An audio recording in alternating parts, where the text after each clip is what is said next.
तो इसके अंदर हमें यह दिया हुआ है कि एक फलन p ऑफ x से p ऑफ x में परिभाषित है, जहां p ऑफ x जो है वो एक n घात का बहुपद है। n घात का बहुपद का मतलब हो गया हमारे पास कि a0 x की पावर n, a1 x की power n minus 1, a2 x की पावर n माइनस 2 से लेकर an तक परिभाषित कोई भी एक बहुपद है। इस बहुपद के लिए जो फलन है वो कुछ इस प्रकार से परिभाषित है कि f of P X is equal to D by D X of P X, यानी इसके अवकलज को व्यक्त करता है। हमें प्रूफ करना है कि यह एक रैखिक रूपांतरण है, लीनियर ट्रांसफॉर्मेशन है। और अगर इसको लीनियर ट्रांसफॉर्मेशन प्रूफ करना है तो दो एलिमेंट्स लेंगे हम। मान लेते हैं कि ये जो p ऑफ x है वो अल्फा है और q ऑफ x है वो बीटा है। इस q ऑफ x के लिए हमारे पास रिप्रेजेंट कर देते हैं b0 x की पावर n, b1 x की power n minus 1, b2 x की power n minus 2 up to bn। इसके अंदर f ऑफ अल्फा इसका अवकलज होगा। इसका अवकलन करने पर x की power n minus 1, a1 n minus 1 x की power n minus 2 up to, इससे प्रीवियस स्टेप आएगा जो an माइनस 1 बनेगा। an की वैल्यू 0 हो जाएगी डिफरेंशिएट करने पर। और f ऑफ बीटा जब डिफाइन करेंगे तो n b0 x की पावर n माइनस 1 से अप टू bn माइनस 1 तक डिफाइंड होगा। हमें इसमें f of a alpha plus b beta की वैल्यू निकालनी है और ये प्रूफ करना है कि ये a f of alpha plus b f of beta के इक्वल है। प्रूफ करने के लिए सबसे पहले a alpha plus b beta, यानी इसको a से और इसको b से मल्टीप्लाई करके ऐड कर लेते हैं। अगर मल्टीप्लाई करके ऐड करेंगे तो ये d by D X of x की power n common a0 plus b0 के रूप में, x की power n minus 1 common a1 plus b1 के रूप में, और इसी प्रकार से लास्ट स्टेप बन जाएगा an प्लस bn के रूप में डिफाइंड हो जाएगा। इस पूरी इक्वेशन को a से और इसको b से मल्टीप्लाई करते हुए ऐड कर दिया हमने। जो सेम पावर थी उनको हमने कॉमन ले लिया। डिफरेंशिएट करो इसको। अगर डिफरेंशिएट करते हैं तो a0 b0 n x की power n minus 1 plus a1 b1 x n minus 1 x की power n minus 2 up to, ये स्टेप 0 होगा क्योंकि इसमें वेरिएबल नहीं है, लेकिन इससे प्रीवियस स्टेप जो आएगा उसमें x आएगा। अगर उसके अकॉर्डिंग सॉल्व करेंगे तो ये बनेगा an minus 1 plus bn minus 1 के रूप में डिफाइंड होगा। a की टर्म्स को अलग और b की टर्म्स को अलग कर देते हैं। अगर a की टर्म्स को अलग करेंगे तो ये बनेगा n a0 x की power n minus 1 up to an minus 1 तक, और b की टर्म्स को अलग करेंगे तो b0 n x की power n minus 1 to bn minus 1 तक के स्टेप्स। ये जो पार्ट था f ऑफ अल्फा से डिफाइन किया गया है, सो हम इसको लिख सकते हैं a f ऑफ अल्फा, दूसरा part B F of beta, hence F is linear transformation, रैखिक रूपांतरण है। प्रूफ हो गया ये।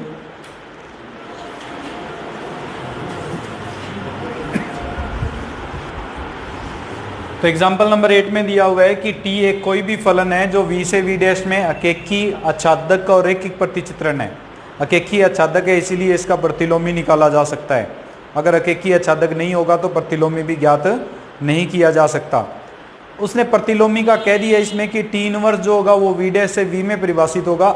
ये भी रैखिक प्रतिचित्रण है, यानी लीनियर ट्रांसफॉर्मेशन, रैखिक रूपांतरण है, ये सिद्ध करना है।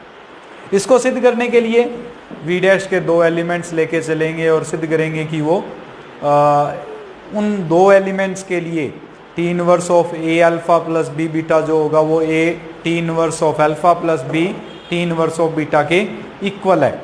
वो कंडीशन वेरीफाई करेंगे हम। उस कंडीशन को वेरीफाई करने के लिए सबसे पहले माना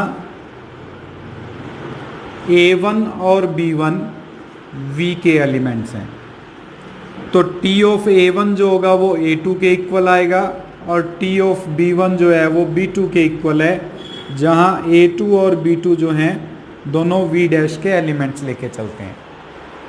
अगर इनका प्रतिलोम विद्यमान है तो प्रतिलोम का मतलब होगा कि T इनवर्स ऑफ A2 जो है वो A1 से रिलेटेड होगा और T इनवर्स ऑफ B2 जो है वो B1 से रिलेटेड होगा। हमें सिद्ध करना है कि ये रेखिक रूपांतरण है। रेखिक रूपांतरण की कंडीशन क्या कंडीशन थी हमारे पास?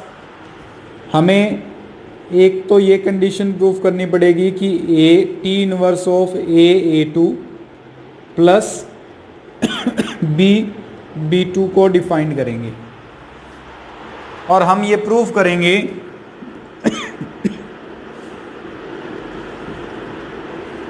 कि ये T inverse of A2 plus T inverse of B2 के इक्वल है। अगर ये प्रूफ कर देते हैं तो हमारे पास ये कंडीशन अप्लाई हो जाएगी कि रेखिक रूपांतरण है। हमने दो एलिमेंट लिए A2 और B2, किसके एलिमेंट्स हैं? V डैश के। T इनवर्स V डैश है, V में डिफाइंड है। रेखिक प्रतिचित्रण सिद्ध करना है तो इसका मतलब इसको एक A से और इसको B से मल्टीप्लाई करते हुए T इनवर्स अप्लाई करेंगे तो ये रिजल्ट आ जाएगा। तो ये रेखिक रूपांतरण है। अगर ये रिजल्ट नहीं आएगा तो ये रेखिक रूपांतरण नहीं होगा। इसको प्रूफ करने के लिए सबसे पहले हम ये कंडीशन T के लिए परिभाषित करते हैं। A A1 plus B1 is equal to, क्योंकि T रेखिक प्रतिचित्रण है, अगर रेखिक प्रतिचित्रण है तो इसकी कंडीशन को अप्लाई करेगा। क्या कंडीशन बनेगी? इसको क्या लिख सकते हैं हम? T of A1 plus T of B1 के रूप में लिख सकते हैं, क्योंकि T रेखिक रूपांतरण है। अगर T रेखिक रूपांतरण है तो T ऑफ A1 की वैल्यू क्या थी? A2 प्लस B2 के रूप में लिख सकते हैं। अगर T of A1 plus B1 equals to T of A2 plus B2 के इक्वल है तो इसको हम लिख सकते हैं T inverse of A2 plus B2 equals to A1 plus B1 के इक्वल लिखा जा सकता है, क्योंकि T अकेकी और आच्छादक है, इसका प्रतिलोमी विद्यमान है।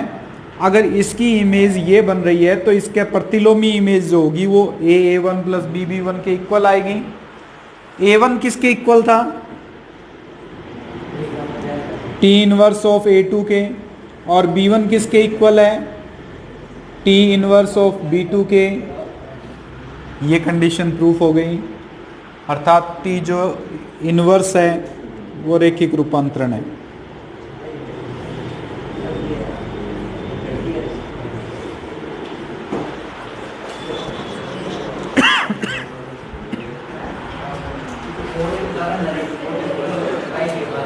फोर्थ ए का तीसरा क्वेश्चन है, एक फलन T V ऑफ R से V2 ऑफ R में परिभाषित है कुछ इस प्रकार से कि T ऑफ X बराबर है 2x, 3x के। हमें यह चेक करना है कि क्या ये रेखिक प्रतिचित्रण है या नहीं, रेखिक रूपांतरण है या नहीं, ये सिद्ध करना है। इसको सिद्ध करने के लिए माना T ऑफ Y बराबर 2y, 3y, जहां x और y दोनों ही एलिमेंट्स है V ऑफ R से रिलेटेड। रेखिक प्रतिचित्रण सिद्ध करने के लिए T of AX plus BY का मान निकालेंगे। नियमानुसार पहले 2 से गुणा करके और फिर 3 से गुणा करके लिख रहे हैं, तो इसको लिखा जा सकता है 2AX plus BY, 3AX plus BY। Solve करेंगे इसको, 2AX plus 2BY, 3AX plus 3BY। अलग अलग किया जा सकता है 3AX के रूप में, 2BY प्लस 3BY के रूप में। इसमें से A कॉमन ले लें तो ये बन जाएगा 2x, 3x और B कॉमन ले लें तो 2y, 3y। 2x, 3x T of x को परिभाषित करता है, इसलिए A T ऑफ x लिखा जा सकता है और ये जो वैल्यू है वो T ऑफ y को रिप्रेजेंट कर रही है, इसलिए अर्थात T of AX plus BY को हम A T of X plus B T of Y के रूप में व्यक्त कर सकते हैं। टी रैखिक प्रतिचित्रण या रैखिक रूपांतरण है।